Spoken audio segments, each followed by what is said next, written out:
ನಮಸ್ತೆ, ಕಲೆಗೂಡಿಗೆ ಸ್ವಾಗತ. ಇವತ್ತು ನಾವು ಕ್ಯಾಪ್ಸಿಕಮ್ ಸ್ನ್ಯಾಕ್ಸ್ ಒಂದನ್ನು ಮಾಡುವ. ಕ್ಯಾಪ್ಸಿಕಮ್, ಈರುಳ್ಳಿ, ಟೊಮೆಟೊ, ಕ್ಯಾರೆಟ್, ಬಟಾಟೆ, ಮೆಣಸು ಮತ್ತು ಕೊತ್ತಂಬರಿ ಸೊಪ್ಪು ಬೇಕಾಗತ್ತೆ.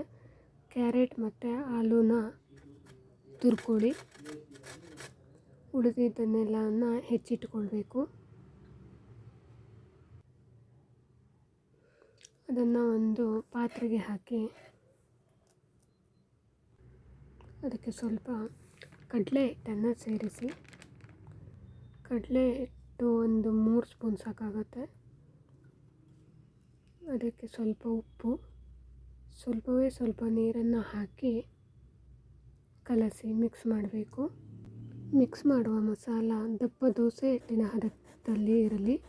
ನಂತರ ಕ್ಯಾಪ್ಸಿಕಮ್ಮನ್ನು ತೆಗೆದುಕೊಂಡು ಅದನ್ನು ಸಣ್ಣ ಸಣ್ಣ ಸ್ಲೈಸನ್ನಾಗಿ ಮಾಡಿಟ್ಕೊಳ್ಳುವ. ಸ್ಲೈಸ್ ಮಾಡಿದ ನಂತರ ಒಂದು ತವಾವನ್ನು ತೆಗೆದುಕೊಂಡು ಅದನ್ನು ಬಿಸಿ ಮಾಡಿ ಅದಕ್ಕೆ ಎಣ್ಣೆಯನ್ನು ಹಾಕಿ ಅದರ ಮೇಲೆ ಸ್ಲೈಸ್ ಮಾಡಿದಂತಹ ಕ್ಯಾಪ್ಸಿಕಮ್ಮನ್ನು ಇಟ್ಟು ಸ್ವಲ್ಪ ಬಾಡುವವರೆಗೆ ಬಿಟ್ಟು ನಂತರದಲ್ಲಿ ಮಸಾಲವನ್ನು ಅದರಲ್ಲಿ ತುಂಬಿ ಮೇಲಿಂದ ಸ್ವಲ್ಪ ಎಣ್ಣೆಯನ್ನು ಹಾಕಿ ಸಣ್ಣ ಉರಿಯಲ್ಲಿ ಬೇಯಿಸಿ ಫ್ರೈ ಮಾಡಿ